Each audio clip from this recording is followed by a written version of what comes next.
The sacred divine feminine is creative, abundant, flowing, receiving, and disruptive. And the new energy of money, including cryptocurrency, decentralized finance, NFTs, and even the metaverse, is all these things too. Welcome to the Goddess of Crypto, a weekly show where women who are already in this powerful space will cover these topics simply, so you can relax into knowing that the future of finance is female.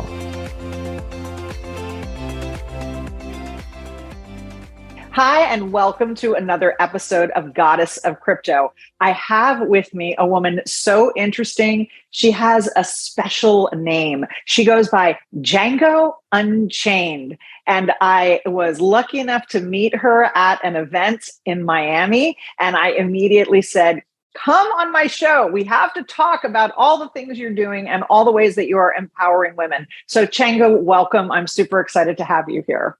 Well, thank you so much for having me, Hallie. I'm very excited to be here. And I'd love for you to start by telling people a little bit about you and about maybe how you got that very special name. Oh, yeah. This story goes back 10 years.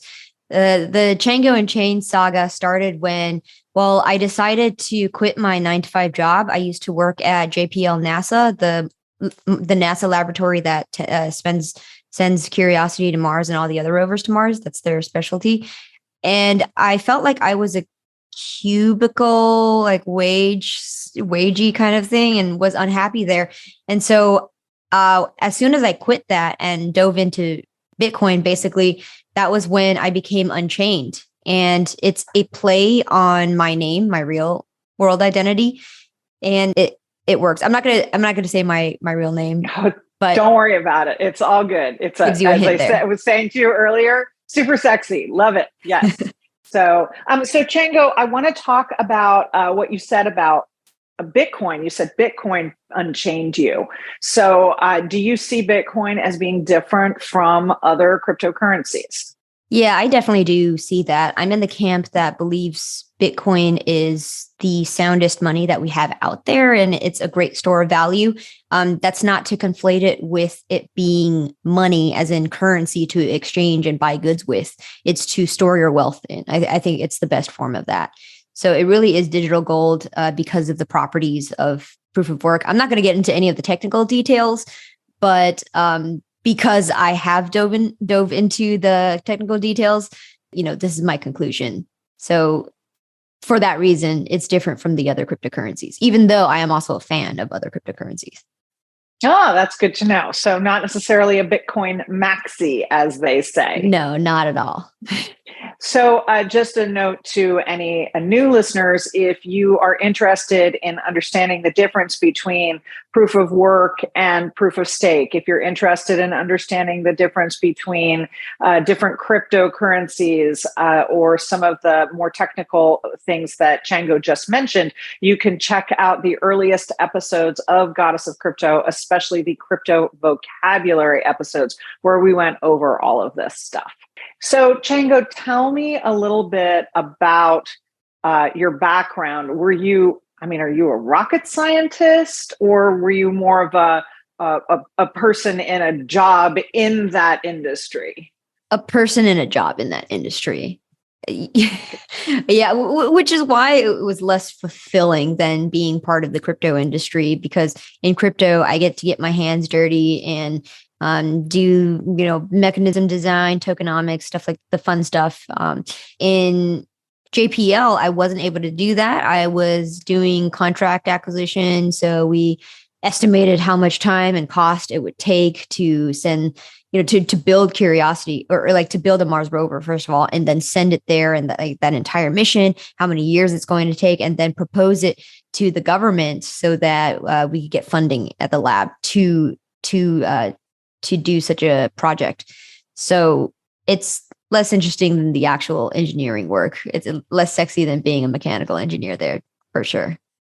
Got it. And so when you talk about crypto mechanization, or you talk about tokenomics, is there a way to explain that in plain English? Like, what do you do in as plain English as possible? Which means you won't be getting into the details of it. I get it. But just like, if, is there a metaphor? Like, if you're building a peanut butter and jelly sandwich, you're the peanut butter and the jelly. I mean, what do you think? Right. In car metaphor, it would be like if I'm building a car, the mechanism is the engine and all the different parts that go into powering the car. So designing that for new token. Yeah. Excellent. All right. And then how would you define tokenomics? Are we going to stick with our car metaphor? Yeah, we're gonna stick to the car metaphor. It's around the same thinking about how many Bitcoin should be in existence and how slowly or quickly it should enter into circulation through the halvening cycle or something like that, right? Or through a pre-mine. Those are the tokenomics. It's in deciding the token economics of any given new protocol. And you're not doing that for Bitcoin, you're doing it for new tokens, right? Yes. Yeah. I did that for Cosmos. I didn't go into my background after I entered Bitcoin, but my actual work in crypto is in bringing Cosmos to the fore. Cosmos Network is a top 20 coin.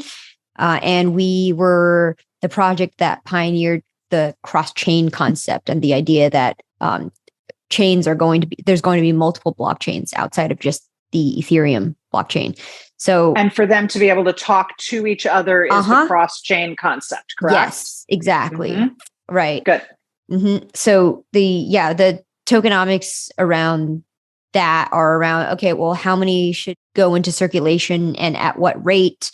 What threshold are we trying to get? We're trying to get people to, stake on the network at over 75%. So what's the range of staking rewards that they should get every single month or every single year? So that's 7 to 21%, stuff like that, right? That's kind of the thinking around what the economics should be in any given token. All right, so I'm going to back up a second. So 7 to 21%, you're talking about like what interest rate people would make on their Cosmos tokens. Yeah. And then when you say, I'm just trying to pick up all of the different threads to make sure that if somebody's listening for the first time, they're not totally lost. So it's the amount of this particular token, Cosmos, and how it gets distributed. And then staking is holding that basically without promising not to sell it, i.e. not to spend it, so that it can be held in the pool from the people who issued the Cosmos token, correct? Yeah, more or less. It's the metaphor would more be, or less. Yeah. Yeah. Give us another metaphor. Yay. We'll take more metaphors. Go ahead. Yeah. Imagine staking is equivalent to leaving money in your bank account, in your savings account, and you're earning 7% every year. And if the network detects that there's too little amount saved and it wants you to save more, then it's going to increase the savings rate to 20%. So that's how it works. Got it. Okay. Now, I'm just going to ask you a question about staking based on what I saw a couple of years ago happen with stable coins. A lot of stable coins were staked, and also there was a lot of crypto staked as well. I myself have staked crypto in the past. In fact, I staked CRO, which is crypto.com's currency, because I was on their platform and they were like, hey, here's a really great rate for staking. And you were staking for like 60 days, 90 days, something like that. But a lot of people lost a lot of money by staking when I know at least one stable coin, which is staked against the US dollar, did what's called depegging. And I know you know what this means, but just in case anybody listening doesn't, when it depegs, it means it's no longer equivalent. It's no longer dollar for dollar, like a dollar of stable coin is equal to $1 US. So that scared the Christmas out of a lot of people. A lot of people sold off all at once, causing the depegging to get even worse. it was kind of a bloodbath for a lot of people. So talk about that from the standpoint of your opinion about staking and your opinion about how viable that is in a truly volatile market like crypto is. Yeah, I would like to decouple the staking from the UST depeg. By the way, crypto.com and Terra are both Cosmos chains. They were both in the ecosystem using our technology. Okay. Got it. For better or for worse. For better or for worse is a good way to put it. Yes. I think in general with crypto, it's for better or for worse. I mean, we definitely are seeing a bunch of ups and downs. It is definitely still the Wild West. I tell everybody, like, don't buy anything just because you say it sounds good or I say it sounds good. Like, get out there, get educated. Your education is more important than anything. That's the whole purpose of this show. So I love what you're sharing, because you're not saying, you should buy this. You're saying, let me educate you. And I think that's really vitally important. Mm-hmm. Yeah. And that is very important, especially if you want to defend yourself with good information against the next scams or the next rug pulls of the bull market when it returns. But okay, in general, staking is a security mechanism for proof of stake blockchains. So in blockchain land, there's a term called double spending, and that's one of the biggest issues. Like, that's one of the biggest attack vectors that you could make in the blockchain world. It's akin to stealing money directly from the chain. So in order for a proof of stake blockchain to protect from that, it needs collateral. They need to put up collateral, their own money up front, that's put up, that's slashable. So it could be taken away from them if the blockchain finds out that they were the ones stealing the money. So that's why staking is important. That's why staking lends to the security of the overall blockchain. And so I don't think anybody's ever told me that you're like my 40th guest or something. I don't think anybody's ever said that before. So that's really good to know. So that's the primary purpose of staking. Yes. Is that right? That's right. Huh. Okay. So keep going. While you're, earning a 20% APR on your, savings account, what it's doing under the hood is securing the blockchain and ensuring that the network operates like it's supposed to. So that's why staking is important. And typically, staking has a period to allow you to thaw. Imagine if you put in money in your savings account. Well, it takes 2 weeks for it to thaw, for the bank, so to speak, to let you withdraw your money. So in that time, you do have to plan ahead a little bit. Money's just not instantly liquid right away. So in the event of a, Terra depeg, the UST depeg, if you were staked, that's really unfortunate. And you probably, you couldn't have done anything about it during that time. But in most circumstances, when there's not such a black swan event happening, and if you just wanted to get liquid money, you just have to wait 2 weeks. So in most cases, staking is safe. It's just a matter of planning ahead. It's during these black swan events when things get a little bit trickier. And define a black swan event for our listeners, if you don't mind. Yeah, a black swan event is something really bad, catastrophic, that comes out of thin air, like a meteorite. Not a meteorite, like a meteor, hitting Earth. So, the UST depegged, very few people were able to predict it or time when it could have happened. And when it did happen, it left everyone scrambling. So that's a black swan event. Another example of that would be central banks failing en masse and needing to get bailouts from the Federal Reserve. How often does that happen? Not often at all. 3 times in the last, 4 times now, 4 times in the last 6 weeks. Yes. By the time your episode airs, I will have actually had an episode where I just talked about that because it's been so obvious to me, even as a layperson, that we're we have we have like Problems. the black swanlings or something running around right now because there's so many of these events. Yes, it's been really scary. Yes. Yeah. These So are interesting times.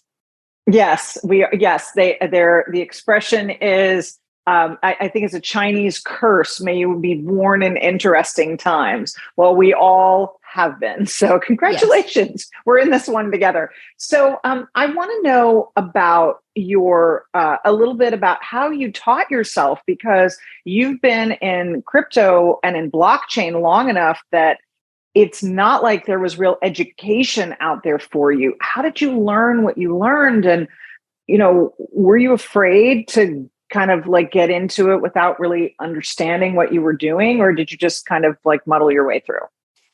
I muddled my way through. I mean, it was definitely a giant leap of faith when I did that. I had a nice, secure paying job at JPL. And then I thought, you know what, I'm just going to let that go. And I'm going to travel the world, go to Bali and, figure it out from there and, invest in Bitcoin. Right. And so the learning curve was really, really steep. At the time, it was all technical, and it was only Bitcoin, and eventually Ethereum launched, and then there were more ideas, but it took me 4 good years to like really deep dive into the technology and the entire space to finally establish a foundation of knowledge to be able to understand it, whatever else new that's going on at breadth. And it was quite scary at times, but I was fortunate to have enough savings at the time to be able to buy some Bitcoin, invest in it, and at the same time become a journalist where I interviewed a lot of different technical founders who were doing various things in cryptocurrency. And that's how I established my early footing in the industry, was acting as a journalist, interviewing these interesting early people and getting to know all of them, and then learning through osmosis effectively. That's great. That's like so amazing that you did that and that you were interested in it from the technical side as well. What's your current like favorite stuff that you're doing right now in your work? Well, hang on. I'm sorry. I asked that question really badly. I'm going to say it in a more professional way. What are some of the favorite projects that you are working on right now? Right. So we have a Cosmos DEX, and it has the most amount of usage, volume, adoption, cross-chain connections to any other Cosmos chain there is. And so it's called Osmosis. Speaking of learning through osmosis. Yeah. Did you name it? Tell me the truth. I did not name it. No, someone else did actually. A happy coincidence then. Yeah. So yeah, we have our decks, and the other thing that I'm very excited about is another project called Celestia, and Celestia is pushing this quote unquote modular stack narrative. I don't have to go into it, but the conclusion that I've drawn is that I think that the majority, as in over 90% of decentralized applications, will be running on this kind of architecture in the future. And when I say in the future, like I think 5 years into the future, it's still very early on right now. And the other thing is, I'm sorry, I didn't mean to interrupt you. Go ahead. And the other thing is what? Yeah, I was going to say the last thing that I'm interested in is this little project called Canto. It's another Cosmos chain, and they, it's like a little degenerate gambler's playground, but it's Cosmos. It's on the Cosmos stack, but it is interoperable with the EVM ecosystem, with like Ethereum and stuff like that. So it's fun. And you can get in there and gamble. Gamble with NFTs. Oh, okay. Yeah. I can lose an entire NFT on a round of blackjack. Is that the idea? Maybe not quite. It's more like you could buy an NFT and flip it very quickly, and that's that kind of gambling. Yeah. Oh, crypto gambling. Got Yes. it. Yes. Yeah. I mean, listen, I actually belong to a crypto poker game. And when I go, we use actual money. Nobody's playing for sats or anything. We're just, it's cash. So It's funny you say crypto poker game and everybody's like, oh, you guys are spending $1 million. And at this crypto game, like if you blow $200, you have had a really bad night. So it's still, not nobody's like, everybody just wants to play for several hours at a time, but it's straight up poker and, straight up experiences. So what it sounds like you're doing is more playing in, I'll say, the future of gambling, which for right now, I mean, I think there's a lot of NFTs that are, NFTs are still like a speculative future, have speculative value. I harp a lot on the fact that eventually NFTs are going to be every kind of smart contract, and that you're going to be using NFTs to buy a house. You're going to be using NFTs to, get it's going to come with your refrigerator. It's going to come with your car. It's going to come with the mug of, that you buy in a store, because you're going to have an NFT for everything. I think that's about 5 years out for it to start, but I think it's about 20 years out before the technology will really be like super up to speed. Right. What do you think about, I wanted to ask you a question about what you were saying before about these new different pieces of technology that you're involved with, the projects that you're talking about. So you keep saying that everything is basically a part of the Cosmos world, let's say, right? The pieces that you mentioned. So if I wanted to invest in that and invest in, what you're saying you think is going to be the future of a lot of different blockchains, then do I do that through buying Cosmos tokens, or am I buying the tokens that are being issued by these other projects? How does it work?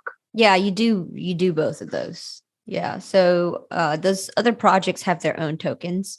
Osmosis has Osmo, Canto has Canto, Celestia has its own token. And it doesn't always accrue value to the Atom token. So it's, you'd have to invest in all of those to make a bet in Cosmos.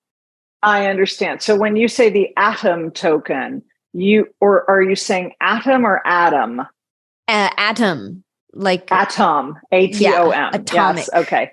Yes. Got it. Okay. Well, I wasn't sure because I can tell that we're talking, we're talking about the genesis part, the seed of it. So it could have been Atom too, who knew? But that's what you're saying is you would buy Cosmos because Cosmos is the original. But then if you buy Celestial, I think that was one of the ones you mentioned, you can't, that doesn't necessarily refer back to Cosmos, or that doesn't not for now. back. I understand. Yeah. That's very interesting. All right. Yeah. And where do you see the future of crypto over the next few years? What do you think is going to start to happen? And especially, we're having this conversation and we're both doing our best to keep this in plain English, but it's hard. There's a whole new vocabulary that you need to know. I have done 3 episodes on crypto vocabulary that are in the first season of Goddess of Crypto.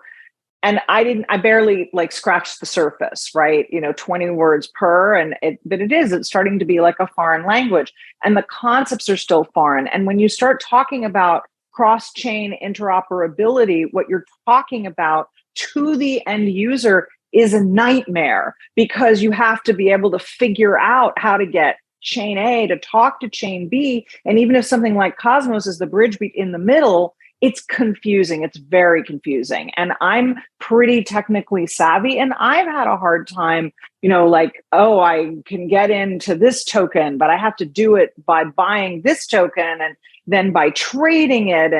And I can't start with the original token. I have to trade that for Ethereum, and then I can do it is really, it's a pain in the butt. So how do you see that changing in the future? I am of the camp that believe that what you're describing currently is the blockchain user experience creating private toll roads and without Google Maps. Imagine Ethereum were, New York City, and Cosmos is, a small podunk town in Alabama, and Solana is, Boston or something like that. And you don't have Google Maps and you're trying to navigate your way in a cross-country road trip.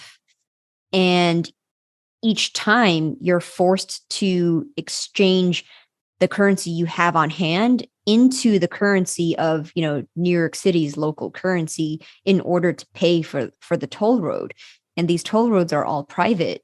And so as far as crypto infrastructure goes, that's how nascent it is. And it's a matter of time before we create these public highways so that you don't need to pay for toll roads, more streamlined highways that give you more optimized paths to get from A to B instead of going from like A to C to B. And eventually you won't have to exchange the currency you have on hand into the local currency of the city. So it's just a matter of time. And right now, what you've described is a headache for the end user, but I think it's going to go away in the next couple of years. I mean, that's at least the sort of design thinking that we have at Cosmos, is enabling the user to use whatever money that you're currently holding to pay for gas and to pay for tolls, to exchange across chains. So we're going to get there. Okay, that is possibly the most intelligent explanation and most, like, no pun intended, on the ground explanation that I've ever heard for what's going on in blockchain. I think that's really beautiful. Thank you, because I think we could all use a little bit more ease and grace and flow with all of the stuff that has been happening with trying to figure this stuff out. I mean, I love it, but the frustration of, this will take an hour, make that 6, make that my whole day and maybe my whole weekend trying to make one major exchange. It can be really a pain in the butt. So you're talking about these public toll roads versus private toll roads. Normally, public toll roads are, wait for it, paid by the government. So where do you see the government fitting into this? I mean, I know, Europe has passed some pretty comprehensive crypto laws just in the last few weeks. America, certainly America under the Biden administration, is saying basically, like, we're not going to have any crypto, which is, I mean, that's just crap. It's not, it's a temporary situation. People ran around in the mid 90s going like, we're not going to have the internet. Somebody's going to shut the internet down and that's going to be the end of that. And, that was also crap. And it was the kind of crap that people who didn't understand what was going on spouted because they didn't understand what was going on and didn't care to get educated about it. But, Bitcoin is Pandora's box. It's been opened. You cannot shut it down unless you turn off all the lights. And if we do that, then we're going to have a lot bigger problems on our hands that most of us will not have any cash at that moment as well, right? So it's not like about Bitcoin or crypto or anything. So I want to figure out, like, where's the government fit into this to create these public toll roads? Or do you think those are going to be done by the private sector and then, like, gifted to the world in a way that Bitcoin was? Yeah. So the analog for the government that we have in blockchain land is, at least in Cosmos, we have, so every time you stake, so every time you put money in your savings account, what the bank, the Bank of Cosmos, what the Cosmos chain actually does is it gives you your portion of your block rewards, your savings rate back, but it also takes a small percentage of that money and puts it into a pool. So it's a community governed pool where you, as a staker, get to vote and decide how to spend the money in the pool. And so it's a DAO? It's kind of like a DAO. I mean, you could call it a DAO. In Cosmos, we just call it on-chain governance. It's the same thing, effectively. Just your token holders who are staking it get to vote on proposals. So right now, every 5 weeks, even in this bear market with depressed prices, the Cosmos Hub Atom Community Tax Pool is earning $5 million every single 5 weeks. So that's how much money is in that pool. And our delegators decide how to spend it. So when, the reason why we don't have cross-chain bridges in Cosmos, they're just straight up optimized paths between the different chains. And the way that these get funded is through these, the public goods funding through these little community tax pools.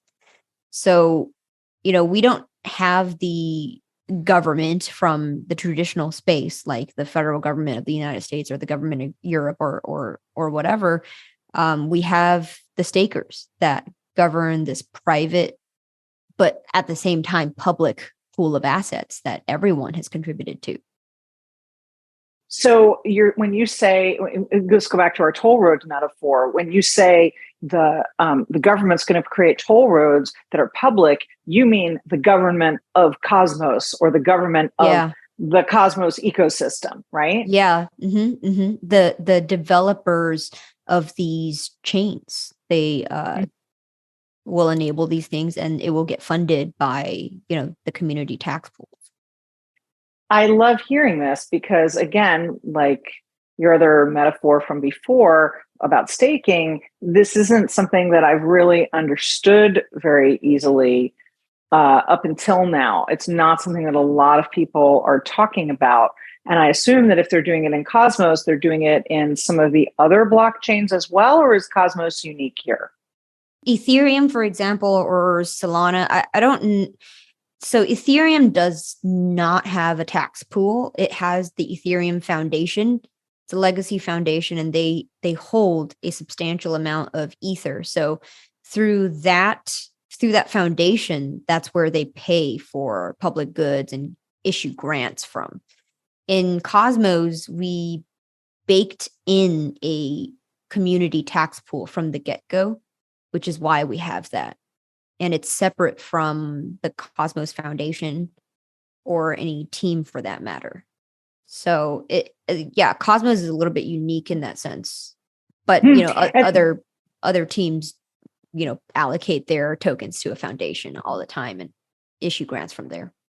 Yeah, that's so excellent to know that. I guess I didn't realize that before. I feel like, one of the reasons I have cool guests on like you is because I learn, it's really hard to get all of this information except by osmosis at the same time. But over a couple of years, like I've picked up a lot, and I still feel like, as I'm talking to you, I feel like a little bit of a beginner, and that's a good thing. I mean, I think that for all of us, we tend to feel like we're super late getting into this world, and we're super early. I mean, I think we're somewhere between, if this were the internet, we're somewhere between 1995 and 1996.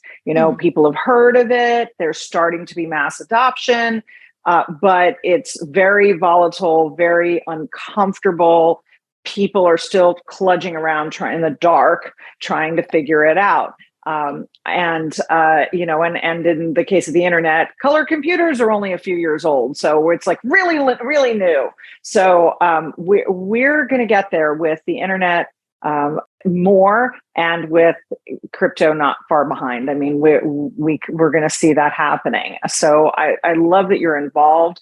I want to ask you two more questions. The first one is, what do you feel like as a woman in this space? Do you feel like there's room for you? Do you feel like there have been accommodations for you? Do you feel like any of that is necessary? Where do you sit with all of that? Yeah. So as a woman, and in particular an Asian woman, there's a huge cultural difference in how I had to work in the workplace to get what I felt like I deserved. And so, especially in the crypto space where it's with, you're competing with a lot of different males, at times you do really have to claw your way through or just, you got to do whatever you got to do, because it's that kind of high stakes game. So that's just the nature of the industry. A lot, some people follow the loudest voices, whether or not those voices have merit or are representative of what the people are thinking or not. And so there's a lot of that. Crypto is one of the most political, money motivated spaces, second to politics, I would say, or even like Wall Street, and so in that arena, if you want to be a player and stand out and win, a lot of the things that held me back earlier in the day as Asian, where if you're growing up Asian, you're told to like sit down, shut up, let your work speak for itself. But in this paradigm, it just doesn't work that way. So I've had to unlearn that and learn more of the ways of being more assertive in the industry to make my voice heard. So that was a decade long journey. It was a very long journey to kind of shed the old skin and become the person I needed to become to have a voice in this industry. Oh, I love that. I'm so proud of you. That's amazing. Because it doesn't sound, you wouldn't have had any role models then. It's not like you wanted to be an Asian actress and suddenly there was, Lucy Liu or Michelle Yeoh or somebody like right there. You were the only one probably, or one of just a few people. I know that, as a woman in technology, which is, that's where I started off in my early 20s, it can be very daunting. And, it can feel a little terrifying at times. I have found inside of the crypto space that every woman that I've met has been incredibly supportive of every other woman. And I'm going to give a shout out right now to how we met, because it's just, I'm still blown away. We met a couple of weeks ago at this thing called an Alpha Women's Dinner, which was not only given by a man. He cooked for us. He poured our wine. He would not let us help him with the prep or the cleanup or the dishes or any of that stuff. And all he asked from us is that we stand around and have a conversation about the stuff that we wanted to talk about. When I asked him, "Why are you doing this?" he said, "I just want to give back. And, my mother was such a big influence for me. I feel like I want to give back to women." And, there are men in the world like that who want to support women and who want to give women a space and to give women the right to have their voice. And I was so appreciative of that. Plus, I met incredible women like you. So I'm super, super grateful to have been a part of that. And I think we do have male advocates, because our meeting is an example of male advocacy, right? That wouldn't have happened otherwise. So I think that's really beautiful to see that happening. I would love to see there being more of it. I would love to see other men take that action and say, this is something that I think has value and I think has importance. Let me get all the women in my life together and have them have a conversation. Maybe something important will come out of that. I think that's beautiful. Yes, absolutely. I agree. I'm thankful to have met you too there. Yeah, it was such a great connection. And all right, so here's my last question for you. Are you ready? Yes. What's one more thing that you want all the women listening to this podcast or watching this on YouTube? What's one thing you want them to know? That is a good question. Okay, for me personally, and I know that this is also a challenge for many other women, is the imposter syndrome. So it took me about 6 to 7 years to really shed that feeling. So 6 to 7 years of grinding uphill, honing my skill, proving my worth to myself for me to feel as if I actually know what it is I'm talking about and that I'm not an imposter. So, and that's something that's in your control.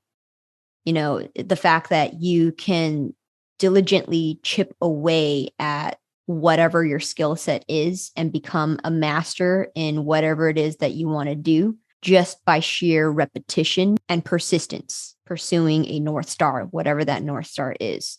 And eventually you will shed the imposter syndrome by doing that.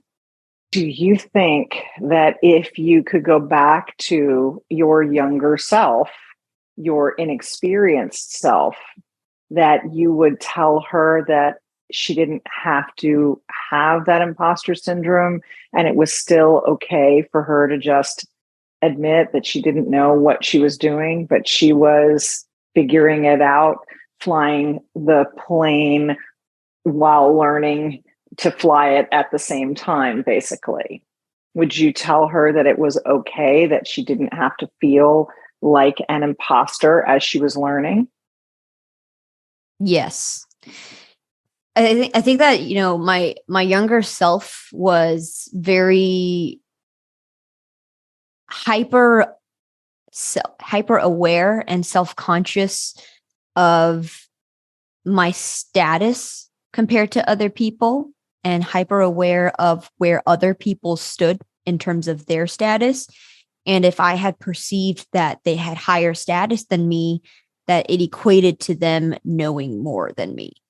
And so my younger self felt intimidation a lot of times.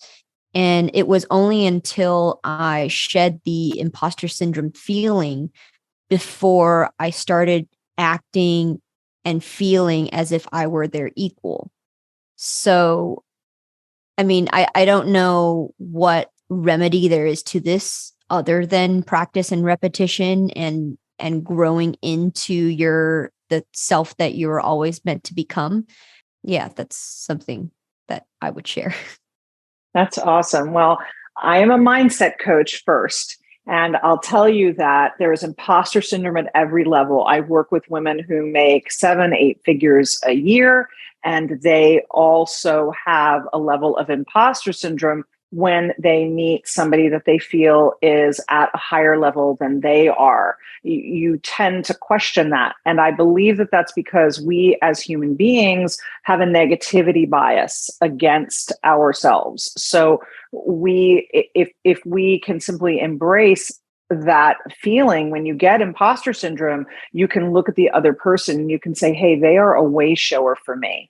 They are showing me the way of my future. They're showing me what's possible for me, and they're standing right in front of me doing it. So obviously God, spirit, whoever has put them in my path so that I can see what's possible for me. And then also to recognize that change is the only way we're going to grow, right? If we stay here, no growth is going to happen. No innovation is going to happen. But every time we step outside of our comfort zone, it's super scary for people because our brains are hardwired that wherever we are right now is safe. And anything when we step outside what I'll call our cave, it's not safe anymore. So when you feel that feeling, I call that the difference between scary guy in dark alley fear and raise your sword and run into battle fear. So when you feel the danger fear, the scary guy in dark alley fear, sure, stay in your cave.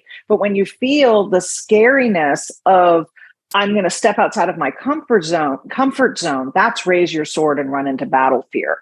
So when you feel that, recognize that though it feels the same way in your body, it's two different things. So maybe those are two ways that you can shift your future imposter syndrome, because I can tell you're going to do great things in the world and more great things in the world. And I want to see you be unafraid to make that happen.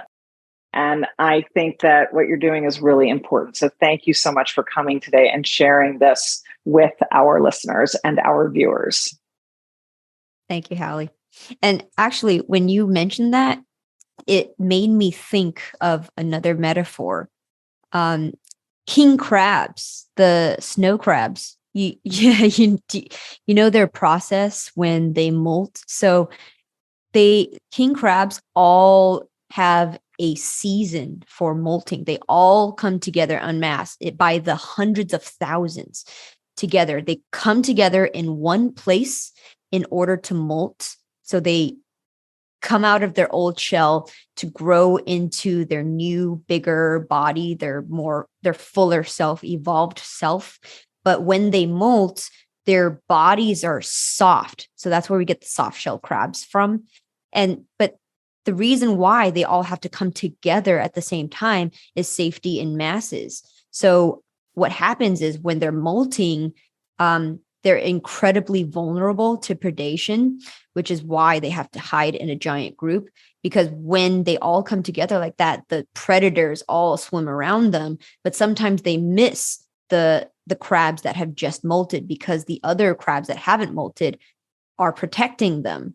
So when you said, break out of your comfort zone to go into battle, that fear is a necessity for you to molt, even in the face of predation.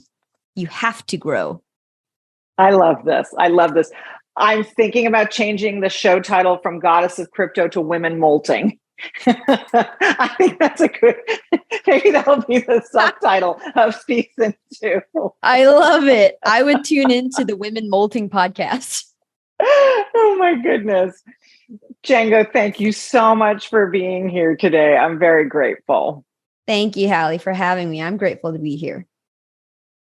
If you liked this episode, please like it, comment on it, share it, review it. And when I say share, please share it with your mothers and your girlfriends and your wives and your sisters and your besties. I want every woman in the world to know about Goddess of Crypto so that you can make sure that you are in the right place at the right time for the coming financial tsunami. Please learn to surf so you don't get knocked over by the waves. And if you would like to get more information about Chjango, please look in the show notes. All of her details will be in there. I will see you next week on Goddess of Crypto. Every week, transformational wealth coach Hallie Evelyn leads a conversation that helps to ensure that women everywhere can learn to surf the coming tsunami of the new energy of money. You can find her at goddessofcrypto.me. That's goddessofcrypto.me. Be sure to subscribe to Goddess of Crypto on your favorite platform or watch the show on YouTube. And remember, wealth isn't just your privilege, it's your right.